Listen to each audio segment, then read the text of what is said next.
होशियार ऐसी और घूमेला कार चाहिए और वो कार में साथ बैठे वाला हमके MBBS डॉक्टर दिलदार चाहिए।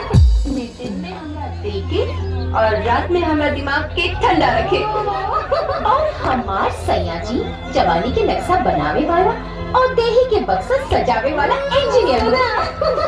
और हमरे दिल के राजा हुई हैं थाना के थानेदार जो नथुनिया पे गोली चलाई है और ठन के लागी कपार। ना चाहे सिपाही ना चाहे थानेदार, फौजी बलमुआ बनी है हमार पता।